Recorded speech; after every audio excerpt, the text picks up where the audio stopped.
There is a place where you can always go. Come with me. Where it's all right to let your feelings show. Come with me.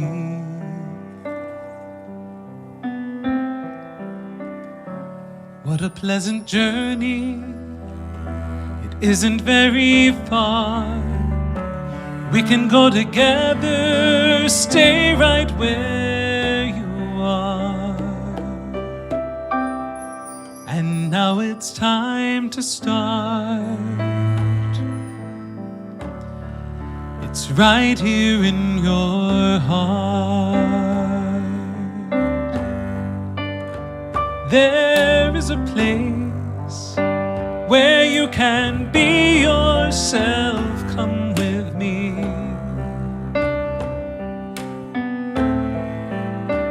And it's a place where you can free yourself. Come with me.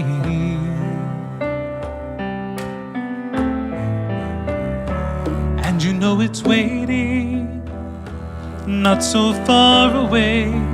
Need no reservation, we can go today. And now it's time to start. It's right here in your heart.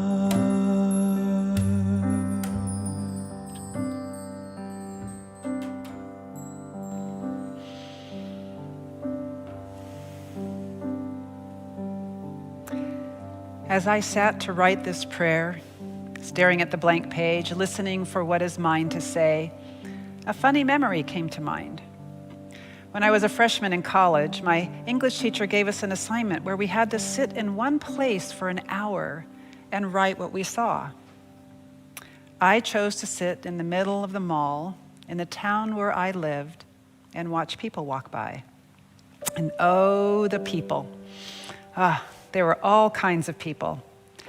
And then after about 5 minutes of people watching, I started noticing the noses on the faces of the people as they walked by. All kinds of noses. It wasn't something that I tried to do, it just happened.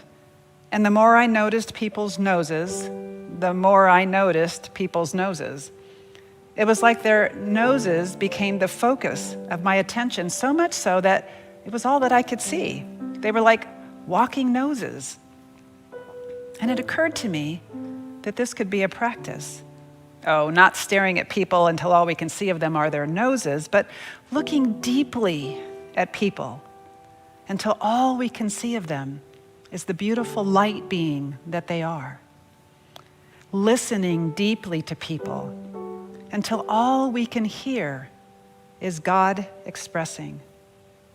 Being present with people until all that we know of them is the stunning soul that they really are. Thich Nhat Hanh tells us, deep listening is the kind of listening that can help relieve the suffering of another person. You listen with only one purpose, to help him or her to empty their heart. James Baldwin wrote, "Not everything that can be faced can be changed, but nothing can be changed that is not faced." Let us join our hands for change. Let us face each other with the intention of listening. Let us deeply listen our way to loving each other. Let us hear the pain until the waters run clear, knowing that in our listening, we are healing ourselves as we allow our brothers and sisters to unburden their hearts. And ultimately, this practice is one of opening our hearts, peeling off the scar tissue and the baked-on lies that we've been sold that tell us that someone is less than we are, or that we are less than another. It is a practice of softening our defenses so that our hearts can open and we can see each other clearly. Unity teaches us that we are all individuations of the same life. It is the same life because there is only one infinite life. So if you will, just gently allow your eyes to close on this outer world that appears to show us a separate you from a separate me. And allow yourself to be gently breathed by this one life. Feel that. You are not breathing. You are being breathed. We are voices in the song of the universe. We are one with the unified field of all possibility, with the ground of all being. We are one with the beloved I am. We are one heart, one life, one love, all perfect and unique individuations of one God. Know with me that the same power that keeps our planet hurtling around the sun, that same power that rushes clouds across a stormy sky, that same power that keeps our cells in perfect balance, that same power that lifts the wind under a ladybug's wings, is the same power that surges in our bodies. The same love that permeates the universe is the same love that permeates us, that beats our hearts, that looks through our eyes. The nature of the infinite is wisdom. So then wisdom is intrinsic to the fabric of our being. Let us make good use of this power, of this love, of this wisdom. And so with gratitude, I let it be, and so it is. And the light shines through each window, and the door is open wide, and each question has an answer if you only look inside. There is a place where every sorrow ends. Come with me.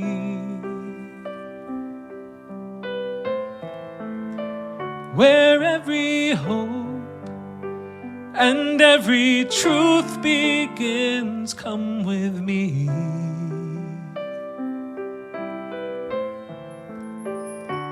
What a pleasant journey. It isn't very far. We can go together, stay right where you are. And now it's time to start. It's right here in your heart.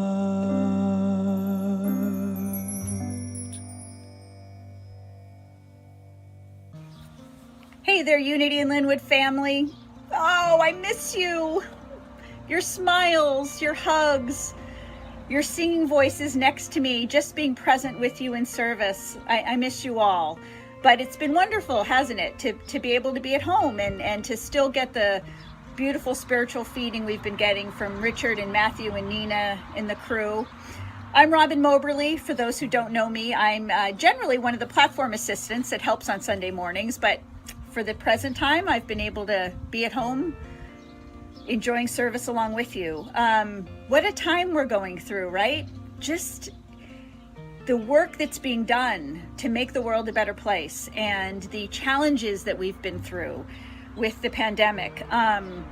For some of us, it's been stressful and hard and busy, and for others, it's been remarkably quiet and peaceful and enlightening, and it's so interesting. And I think a lot of us have had a little bit of both. But one of the things that reminds me is that we still need to take care of ourselves. Even when we're growing and changing the world, we need to take care of ourselves. And I was reading this recently in the Daily Word that says, I take time to rest. I remember that rest is an essential aspect of self-care and not a luxury. I rest my body with deep, peaceful sleep. I rest my mind by reading inspirational writing. I rest my soul by entering the sanctuary of prayer and feeling my oneness with God. I breathe the breath of God. I release all concerns and I deeply rest. So I'm just loving you today, sending the message of love and peace to you, reminding you to take that time of rest. And I can't wait to see you again. Love you all so much. To say that I miss you all would be a huge understatement. And I've chosen to see this time as an opportunity to grow, to change, to appreciate, to evolve, to transform. And I know that when we all get back together again, we will be transformed and we will have evolved. And for that, I'm deeply grateful for Dr. Richard and Matthew and Nina, who've all been keeping that alive in us. And so all I have right now is a whole bunch of gratitude. Hope to see y'all soon. There is a candle in every soul, some brightly burning, some dark and cold. There is a spirit who brings a fire, ignites a candle, and makes his home. Carry your candle, run to the darkness, seek out the hopeless, confused and torn. Hold out your candle for all to see it. Take your candle and go light your world. Take your candle and go light your world. Frustrated brother, see how he's tried to light his own candle some other way. See now your sister, she's been robbed and lied to, still holds a candle without a flame.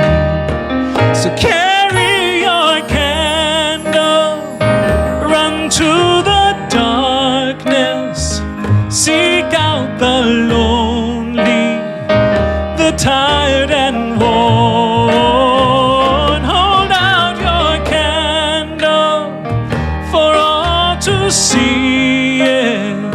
Take your candle and go light your world. Take your candle and go light your world.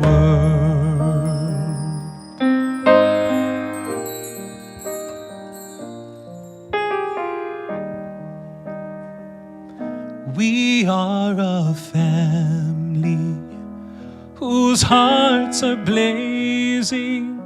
So let's raise our candles and light up the sky, praying for creation, one human family.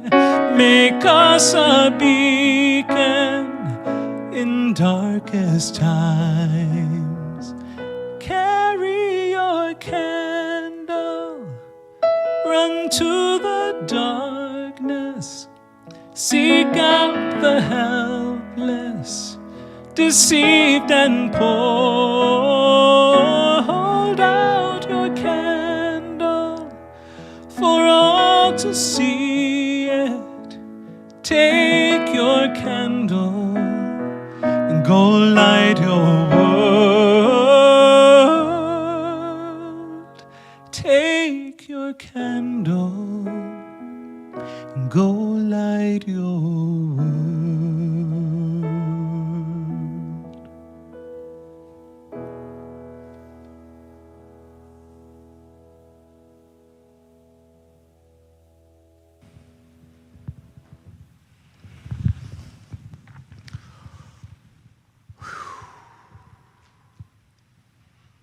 My name is Dr. Richard Loren Held. Always, it is my great honor, it is my privilege, it is my joy to welcome you to Unity in Lynnwood. Blessings, blessings.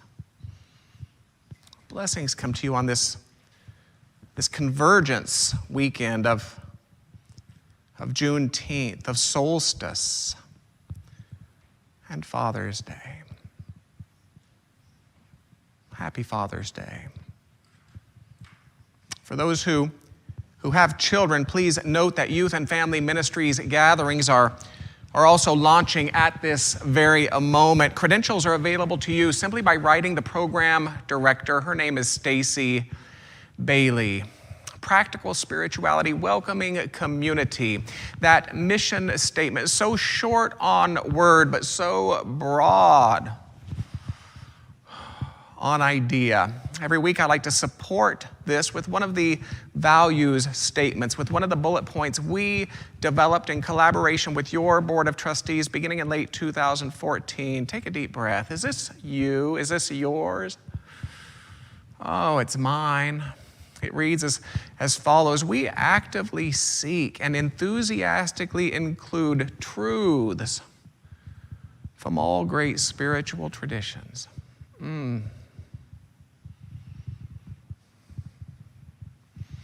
Please avail yourself to the vehicles of support. Visit unityinlynnwood.org, of course. Meet your leaders, read blogs, enjoy archived podcasts. You may enlist prayer support. You may even download brochures. You are invited to engage with Unity in Lynnwood on the social media platform of your choice. Download the Unity in Lynnwood app. It's free in both Android and Apple versions. We invite you to click on the Breeze link. It's provided in your Facebook chat window. This app allows us to send you text notifications and reminders. Wouldn't it be nice to be reminded once in a while? And as always, if you'd like to stay in touch through periodic email messages, usually a couple per month, and no, we will never share or sell your information. Just click on the link provided yet again in your Facebook chat window. We will happily include you. Clicking is also a good way simply to confirm that your information with us is current. Always, if you would like assistance with any or all of the above, our staff is eager to assist. Click or call.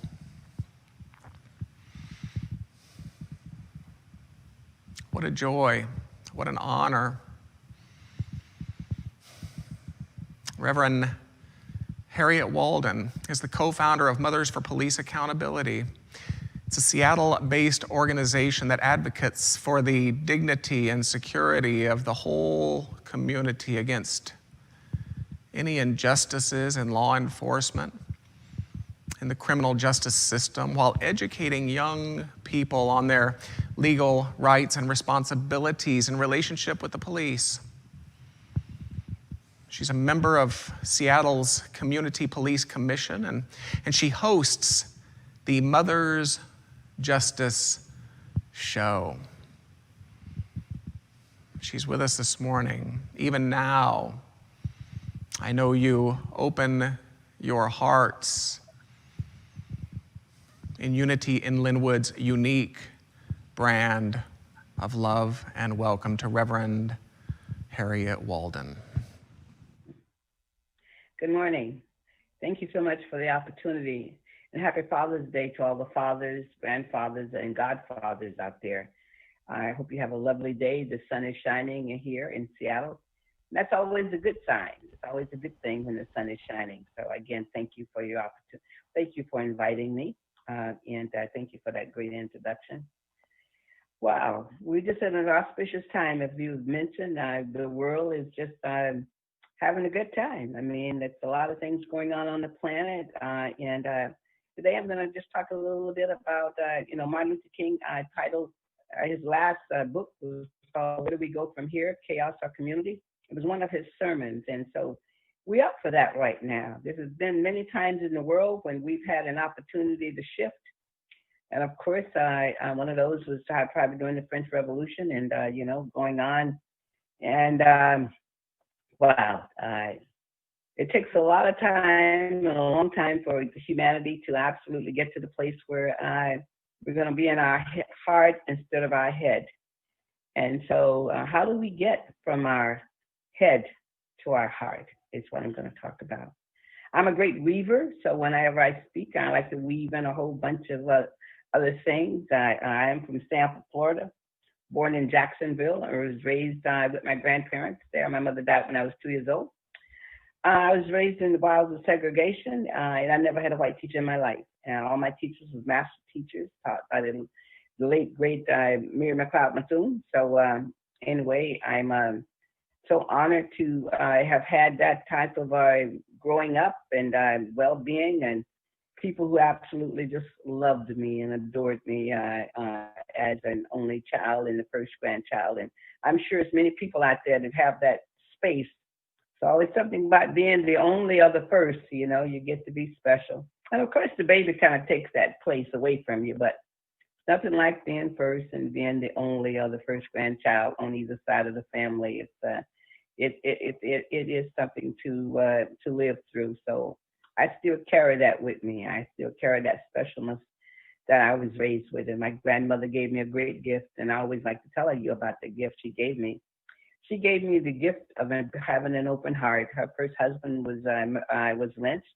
She was born in 1889, and so my grandfather, her second husband, my grandfather, was born in 1882, so not too far out of slavery when these two individuals were born.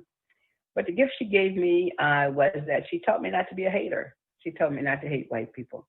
She said if they knew better, they'd do better. And so that's a loving gift that my grandmother's given me almost many, many decades. I was a great 1946 baby when the world was just ending, the Second World War. To end all the wars, it was a new beginning, and I was one of those babies that came to the world then, and still here. And before I get to my talk, I just want to tell everyone that's here right now, we all signed up to be here in 2020, whether we recognize it or not. So we were all somewhere in Babyland, and we were just having a good time, and we were just saying, oh, I want to go back, I just want to go back. And the angels was telling the Most High, well, they're going to be there during 2020. And we said, oh, we want to go back, we just want to go back. And before we know it, we were in our mother's womb, and we got to be here, and it's 2020. And we're saying, oh, really? Did we sign up for 2020? And all of them say in spirit, yeah, we tried to tell you 2020 was coming. But oh, you wanted to go back. So guess what? We're here, and it's 2020. It's like, oh my goodness. How did this come about? This is our 30th year for Mothers for Police Accountability. We had lots of plans this year, but as everyone else's plan, it's been uprooted and, kind of like delayed a little bit because of COVID and now what's going on. So how do we get here in this moment in time? I always like to let people know how we got here. The mighty Africans chiseled who they were in the Great Pyramids there forever and ever. And the mighty Greeks actually was in love with them for once and for a while. And they said that they loved the people of the burnt place, and they were called the mighty Ethiopians at that time, because that was the name that was given to them. And they loved that continent. And all over time, we fell out of favor.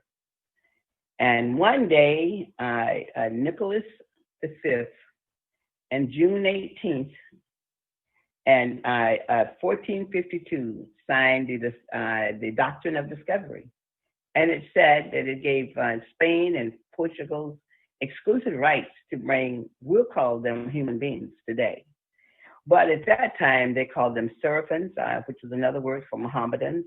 Now we call them Muslims, pagans, unbelievers, infidels, and all the enemies of Christ, the Church of Christ, to be enslaved, to be conquered, and to serve in bondage, in servitude for perpetuity.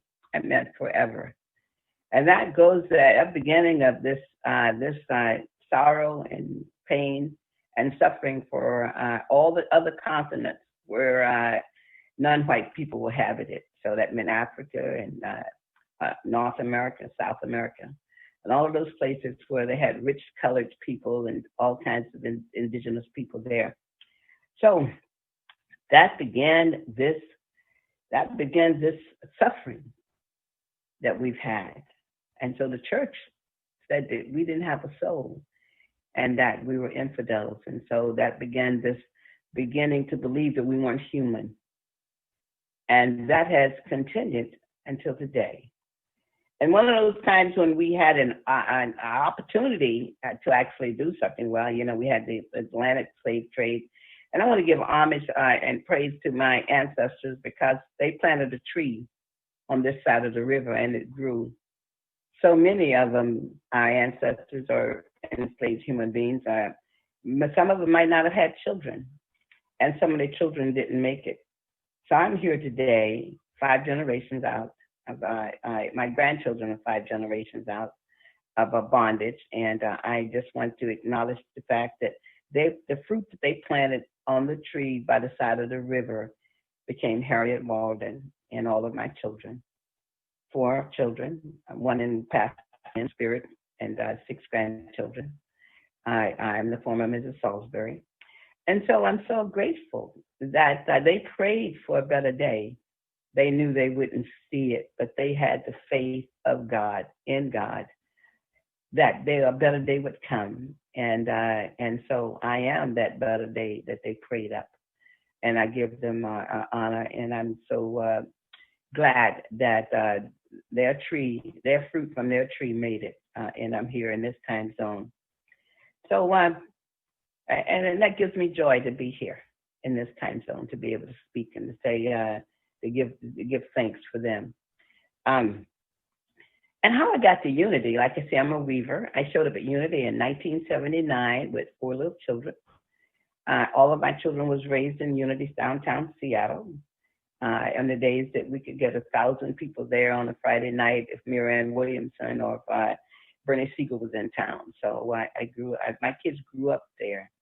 And all the people who are listening or watching this, one of the beautiful things about Unity is that children don't have to reparent themselves or regrow themselves when they get to be adults if they're raised in Unity, because they learn that God loves them. They learned that the prayer protection, wherever they are, God is, and all is well.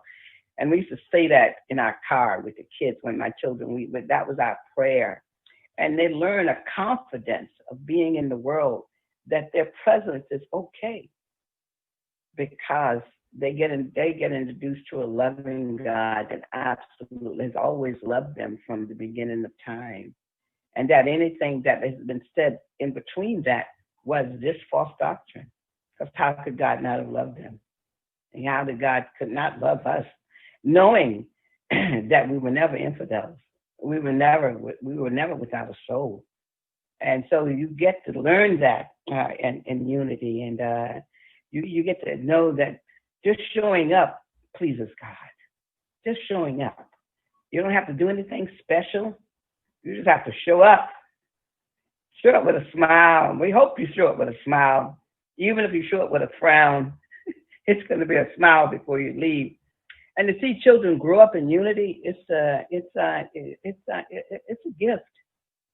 It's a gift of the confidence that they have growing up. And I'm glad for that gift. And I showed up there 41 years ago with 4 children, and they were raised there.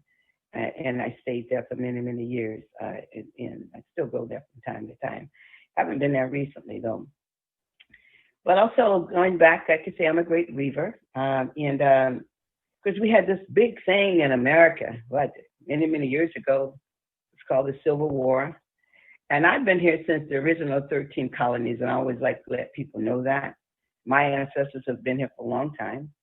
And most people who tell us that we need to go back somewhere just got here. So anyway, even people who are serving in government today, a lot of people just got here to America. But There was a great war in America called the Civil War.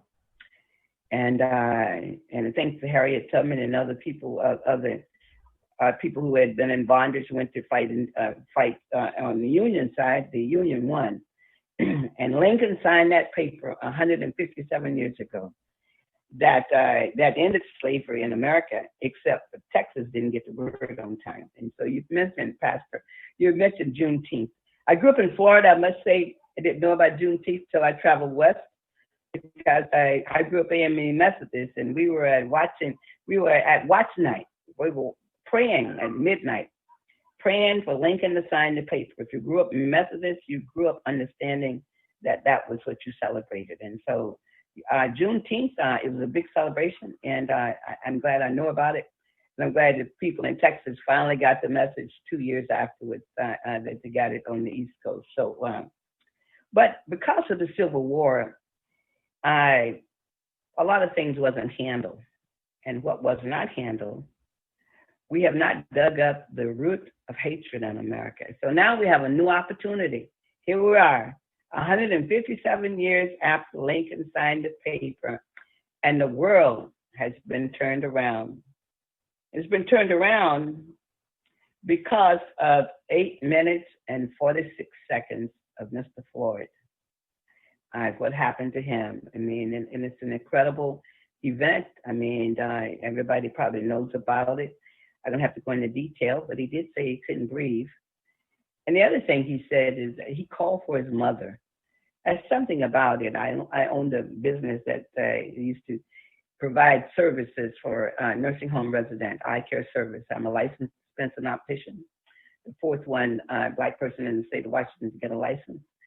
And I fill eyeglasses prescription for the doctor. And nursing homes was where I had a lot of my care at, a lot of my dealing with nursing home residents. So I understand, what it is to really care for people in a deep way. But 157 years ago, we were told that we were free with no shoes, nothing but the clothes on our back. And so look at us today. We've made a mighty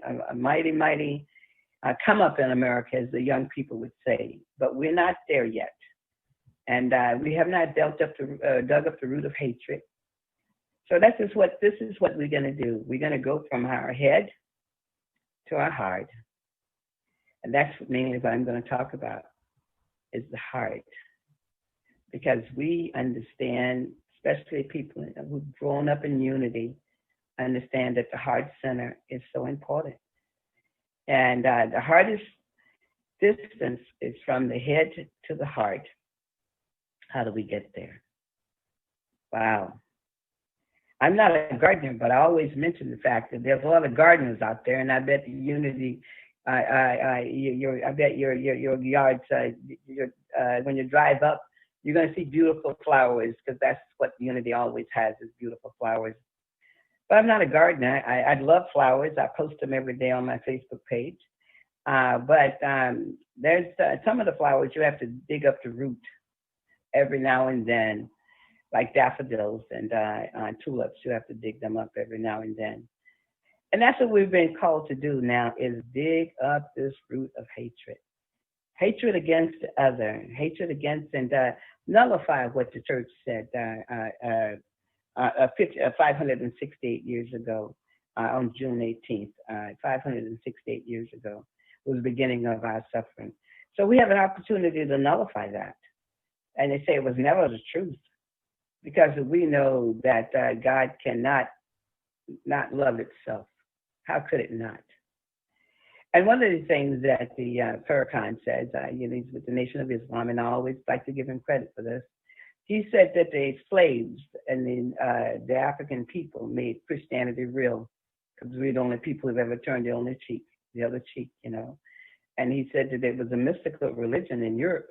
But we believe that when it said that we were made in the image of God, we believe that God loved us. We believe that. Even if the world was not mirroring that back to us, we kept believing that. And people go to church every Sunday still believing that God loves us as the Black people of the world. All over the world they do. They go, And Islam was spread was the cause of slavery in the other world, and Christianity, they brought slavery to the Western world. And so I'm not just throwing stones at the Catholic Church or religion. I'm saying this so we can be more informed, and so we can begin the healing. Because Nicholas probably didn't know any better. I mean, he probably thought that was true. But we have another opportunity at this time to say, no, that wasn't true. That God loves all of its creation. And so now we're in our heads, and we've been in our heads for a long, long time. And I like to be in my head because I'm a closet scholar. I love to study. I do. My kids used to tell everybody when they come to the house on Friday night, oh man, Mom's is going to bed. She's getting ready to kick it. And everybody says, she's getting ready to kick it. Where's she going? And they say, oh no, she loves to study. That's how she kick it. So I still love to kick it. I still love to study. I do. And it's one of my great habits is studying. And I pass it on to a few of my grandkids. I just love learning new stuff and things. And I learned about quantum physics and string theory that absolutely supports the idea of oneness. You know, there's some science out there to say, oh, well, humanity is connected, whether they know it or not. And I believe that. And I believe that we're being called to actually be that, to live it. And there's one thing about living it. It's another thing about talking about it. But it's a hard life to live, is to walk through the world with an open heart, because you have all the things that want to call you back to someplace else. Oh, you see something and you just immediately go back to your childhood, or something that somebody has said to insult you, what else now, and the increase of violence. And you're just like, oh man, I need help with that. So, you know, I get my help. I go into meditation. And I was a student of Goldsmith, so I would spend 4 hours a week in the silence. And the silence is a good place to go to begin to open your heart. It really is. Because we're just being inundated by all the things that tell us that we're separate. And a lot of times we believe that. So many times we believe that. So this journey from the head to the heart is not easy. It is not easy. As we see what's happening here in Seattle right now and all around the world, it's not an easy journey. So one of the practices is to look at, actually be all right with other people that's different. You know, just be all right with that. Say, oh yeah. And I often wonder, why we're still here. Why we're still at this point, this juncture, and now even more division in America. This division that we see today is sort of like what I grew up in, but we didn't have it in real time. Real time can be a benefit, or it could be a problem. It could be a real problem, bringing you all this stuff in real time. So hey, I got to see it in the newspaper or Jet magazine. Or maybe, we weren't on television when I was growing up. So we only read black papers in my house. My grandmother said, if we read something in another newspaper, it wasn't anything good about us.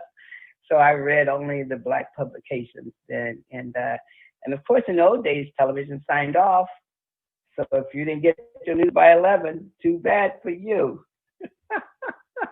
It was no news for you in between 12 o'clock and maybe 6 o'clock in the morning. So hey, wasn't this 24-hour news cycle? And I grew up also during the blue laws. Well, no shopping on Sunday, people. All the people who can't wait to get to the shopping, no shopping on Sundays. You had to get it done on Saturday. Sunday was a forced off day. You took your rest or you went to church. And so that's what my life was about. So,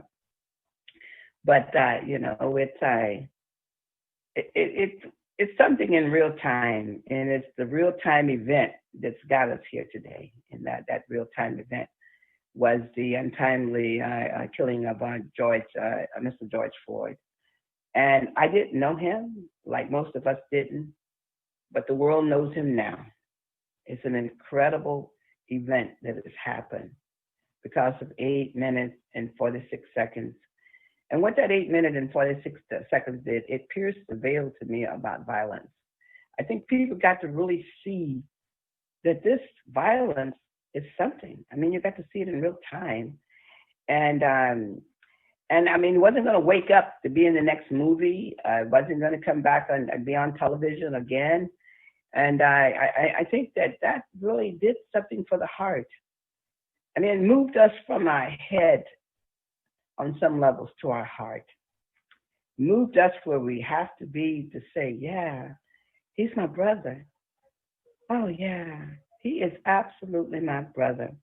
And no matter what Mr. Floyd has done in American system, it was not a capital crime. We don't send people to the gallows for stealing a sandwich, stealing milk, candy, selling cigarettes. None of those are capital crimes. Capital crimes in America has always been for murder, and now they've added some other crimes, but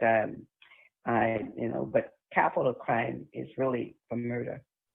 But Mr. Floyd had not committed a capital crime, even if he had a check that wasn't the forged check or whatever, everything they might say about him to detract from his humanity.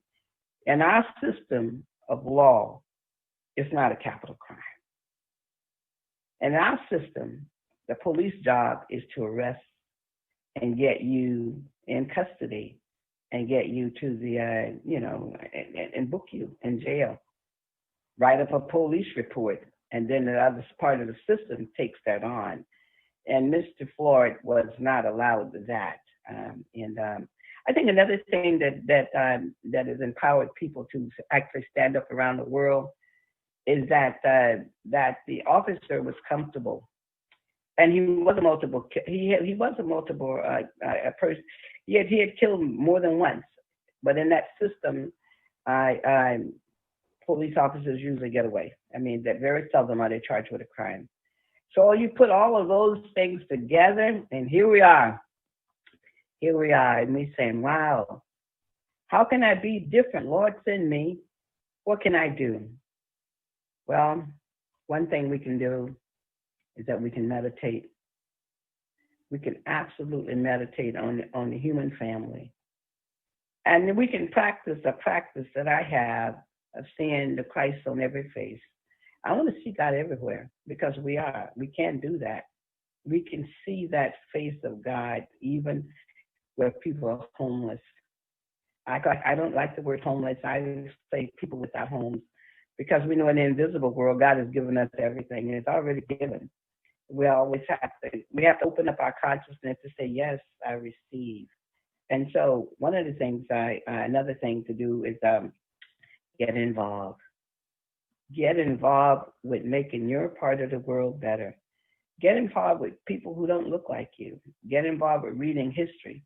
Because the history that we've been taught in America is not true history.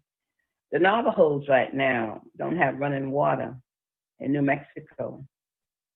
The Navajo people, the Lakota people don't have running water. So how can they wash their hands? And how can they protect themselves? So the elders are dying because in America of their land that was looted and taken from them because they were not Christians under the doctrine of discovery. Here they are beggars in their own land. We ought to be concerned about that. So we can do something about that. We can open up our hearts. We can read history. And we can get involved. And we can dig up that root of hatred. We can dig it up. And we say, send me, Lord. I'm willing. I'm absolutely willing to be a witness for you. I want to be a witness in this auspicious time of change on the planet. I want to be one of the people who says, yes, I stand for change. I will use my privilege to be able to help other people. I'll use my privilege that I've been granted in America by checking the white box to say, yeah, I can use my privilege for better education, better curriculum so all the children can learn the real truth. I can use my privilege to help my homeless people. I can use my privilege to say, yeah, I'm one. I'm one with the other. Because in this way of believing, there is no other. There is no other. The other is my brother. So how can it be another, other, when we're brothers and sisters? And so that's what we're called to do. We signed up for this. We signed up for 2020, y'all. It's you didn't know it was going to be a fast-moving train. We signed up for 2020. What can we say? Well, I can say to Mr. Floyd, I didn't know you in life, but you lit up the world. And African people and other people are standing up. And we said, yeah, that was false doctrine 568 years ago. But the truth is, we were always loved. And the truth is that how can the beloved not love the beloved? Because we're one. That is the truth. And if we can open our hearts and accept that, then look, we will have a world that was created in the beginning of time. That we should never have left the Garden of Eden, because we can always be back there in imitation. We can always be one with the one with the divine, and we can be one with the infinite anywhere in the world. And that's what we're called to do. It's just like, okay, let's rock this. Can we rock it? Can we just close our eyes and just take a deep breath and say, yeah, I can rock with this, because I'm not rocking alone. I'm rocking with the Most High, that which has loved us from the beginning of time. Have always loved us. We've never been thrown away. We've never been ugly. We've never been outside the will of God. We're one. I give thanks for this. I give thanks for this moment. I give thanks for this knowing. And I thank you for the opportunity to say this. And I say yes. Amen.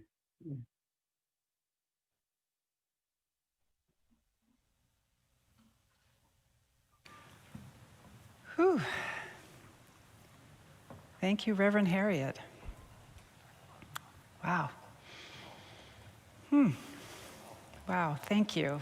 Thank you. Oh. And now we've come to the time in our service where we have the opportunity to give back to this community that nourishes us so that it can continue to flourish. And in this time of virtual community, let us join our hearts and minds together and bless our individual offerings, knowing that we are one. And then, while Matthew nourishes us with his ministry of music, you will have time to access the text to give or online donation option that will be posted for you in the Facebook chat window. And so if you would, please take your offering, and if it's a check, go ahead and hold that in your hands. Or if you plan to tithe online by text or by the website, just hold the intended amount in your hand, knowing that both are simply symbols of abundance. Charles Fillmore wrote, "Be still and turn within to the great source. See with the eye of faith that the whole world is filled with substance. See it falling all about you as snow, flakes of gold and silver, and affirm with assurance, I am now raised to the consciousness of the omnipresent, all-providing God's substance. And feel the truth of this resonate throughout your entire being. And if there is any place that feels in resistance to it, let the power of this truth usher that resistance out of the way. Feel this resonance get stronger and stronger and stronger until you know in the very marrow of your bones that abundance is who and what you are. And let us together then bless these tithes with a high consciousness. Let them be representative of our collective knowing of plenty. and let them go forth and release them to do a good work in the world. And so it is. Blessed always, blessed always, for the arms of God surround us. Let our joy be so triumphant that we rest in God and say amen.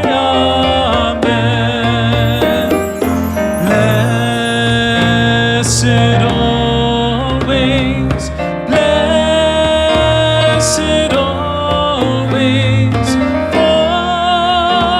the arms of God surround us. Let our joy be so triumphant that we rest in God and say amen.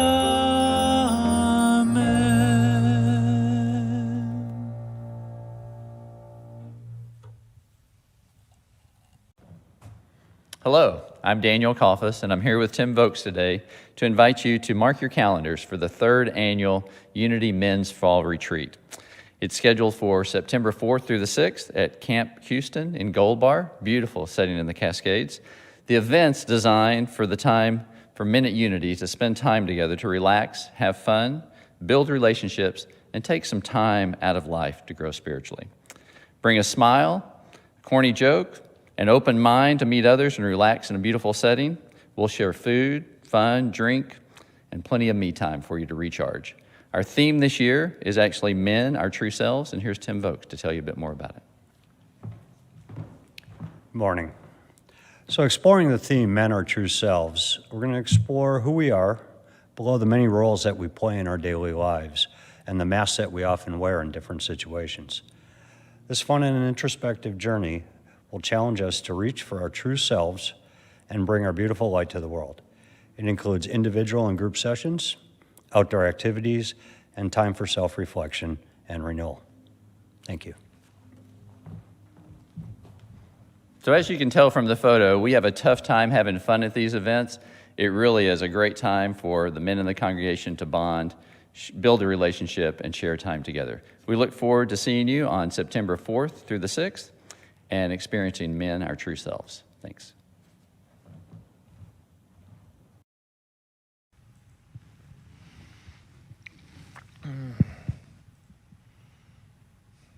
Wow. Reverend Harriett Walden, thank you. Thank you.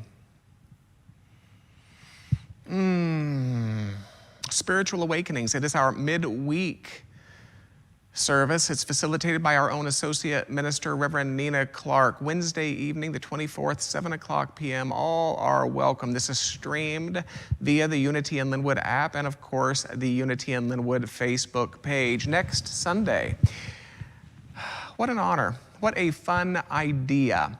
We will be swapping platforms, swapping pulpits with the leadership team at CSL Seattle. So we invite you to stay here and to extend that classic Unity in Lynnwood brand of love and welcome to the Reverend Dr. Kathy Ann Lewis and her musicians of the day, Bev Doherty and Garnet Hundley. Matthew and I will be on site at CSL Seattle at both 9 o'clock and 11 o'clock. Thanks for being a part of that. Hands-on housing. We invite you to mark your calendars. September 12th, 2020 has been set aside for Unity in Lynnwood's next hands-on housing event. Now, following last year's tremendous success, we had over 90 UIL attendees. We're continuing this tradition of community outreach and practical spirituality by facilitating a one-day home makeover. Hands-on housing is It's fun. It fosters community, and it transforms a needful person's life. We'll launch the funding campaign for this next Sunday, June 28th. Finally, next Sunday evening, we call it Zoom Stew. Zoom Stew. Zoom Stew. Your small group ministries social group invites you to dinner. If you would like credentials, write small groups at unityinlynnwood.org. All are welcome. 6 o'clock p.m. next Sunday, a virtual dinner. Zoom Stew. Zoom Stew. It's just a great name. I think it is. It almost rhymes. Thanks to all who make this possible. I see in my eyesight, I see Michelle, and I see Nadine, and Callie, Cameron, Matthew, Nina, Scott, Jones. Thank you. Thank you for facilitating this. Let's close with a time of knowing, shall we? Let us close those outer eyes yet again, those outer eyes that would speak to us of peripheral matters and illusory matters such as physical separation, the idea that we live in a universe of limitation governed by Newtonian laws. Let's close our eyes to that. And let us open those spiritual eyes. Let us open those heart eyes then, that recognize not the idea of separation, the idea of partiality, the very heart eyes of us that know of higher activities, more enduring laws.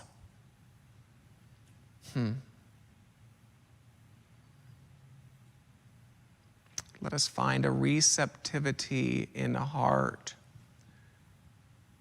to life itself.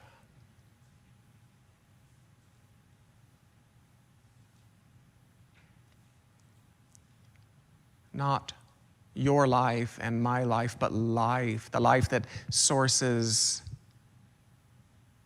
each of us, the life that stands behind all expression.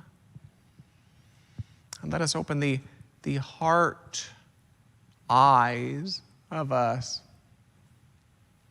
to a wisdom ever flowing, ever swirling and circling about us, seeking only a moment of welcome.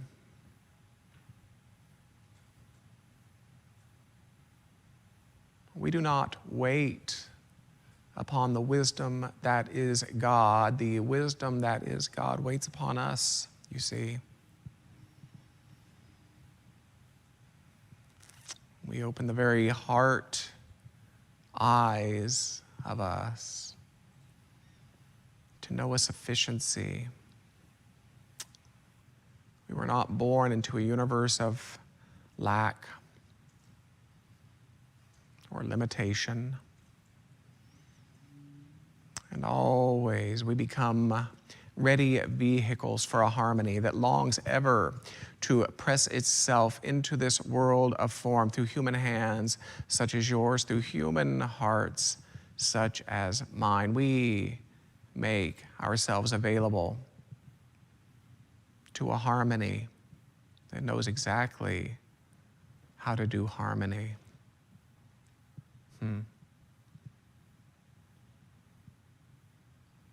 Said another way, we close those sensory eyes of us, so rooted in the sensory world that we might open a higher way of seeing that is capable of knowing God.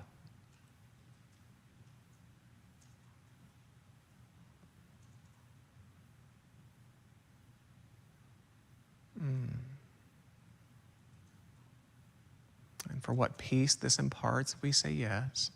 For what inspiration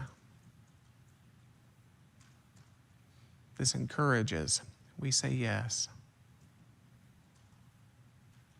For what gratitude this instills, we say yes. We carry that gratitude into the remainder of our day